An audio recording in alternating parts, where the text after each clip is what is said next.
Саламатсыздарбы дагы бир жолу. Талай Үмүкөч, мен да сиздин туулган күнүңүз менен куттуктаймын. Туулган күнүңүзгө белек кылып биз сизди до конца угуп атабыз. Сизге иштериңизге ийгилик. Эми мындай, жумуш боюнча сурасак.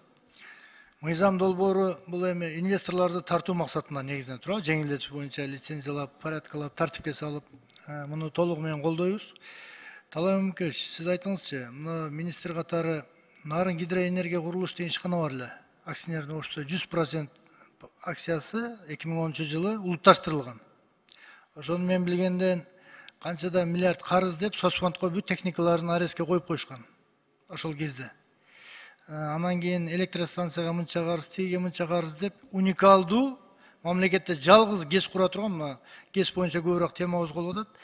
Жалгыз ГЭС кура турган ишкананы, уникалдуу ишкананы талкалап жок кылайын деп калган болсо, азыркы акыбалы кандай болуп атат? Кыска. Туура көтөрүп атасыз маселени. Бул Кыргызстанда ГЭСтерди куруучу бирден бир лицензиясы бар ишкананын бири.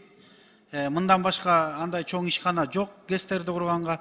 Азыркы учурда жана мен көрсөтүп кеткендей бизде көп ГЭСтер курулуп атат. Бүгүнкү күндө ошол эле Токтогул ГЭСинде реконструкция жана Камбар ата 2 ГЭСин баштап иштеп атабыз. Камбар ата 1де ошол Нарын ГЭС бүгүнкү күндө иштеп атат. Анын жана карыздары боюнча, соцфонд, налог боюнча бизде сүйлөшүүлөр өткөн. Кабинет министрликте Акылбек Үсөнбекович колдоп берип, бүгүнкү күндө соцфонд налогторун мындайча айтканда жылдык карызын жылдырганбыз. Кийин иштеп, анан төлөп берет деп.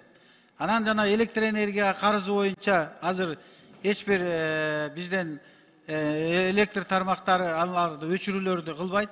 Азыр ага быйылкы жылы болгон жумуштардын баарын ушу ТЭЦте, ГЭСте жана улуттук электр тармактарында болгон жумуштун баарын ошолорго берип атабыз. Акыркы эле жумуш 17 миллион сомго мына ТЭЦте шлакопроводду жасап атат. Анан болгон андан тышкары быйылкы жылы 30 миллионго жана опора чыгарасың деп дагы контрактты бергенбиз. Бүгүнкү күндө биз азыркы биздин бирден бир милдетибиз ал мурун мисалы үчүн Фугиде болсо бүгүнкү күндө Нарын СГЭМда, Нарын ГЭСте биздин министерствого өткөн. Азыр бизде.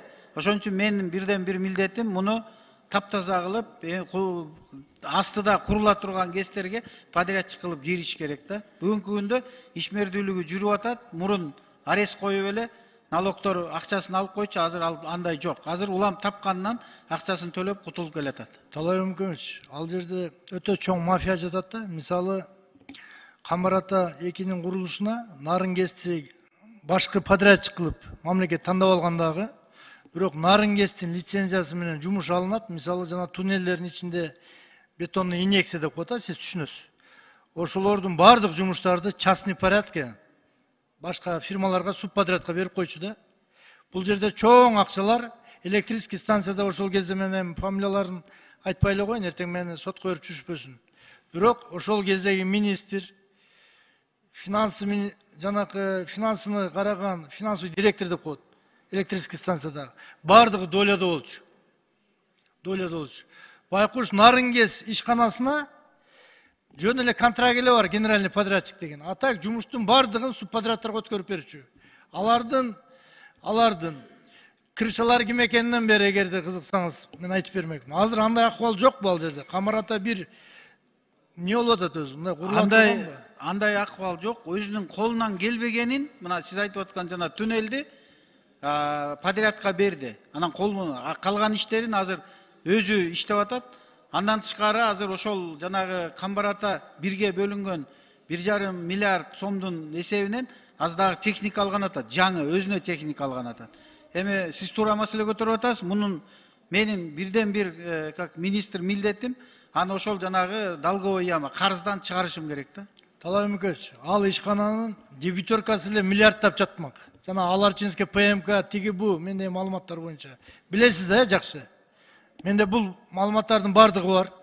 Булар боюнча кишилер коркпостон соттолуп да чыкты, башка да болду. Бирок ошол эле кишилер кайра ушундай бул схемаларга жакын кишилер ошол чөйрөгө жакын барып кызматторго отуруп калып атат. Эмнегедирчи? Мен жакын арада дагы фамилияларын тактап туруп айтып чыгам.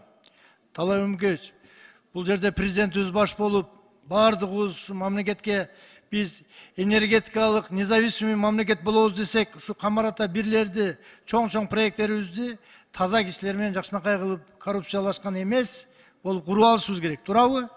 Кайра эле мурунку жана коррупциялашкан схемаларды алып келе турган болсок, анда биз КЭС кура албайбыз эч качан.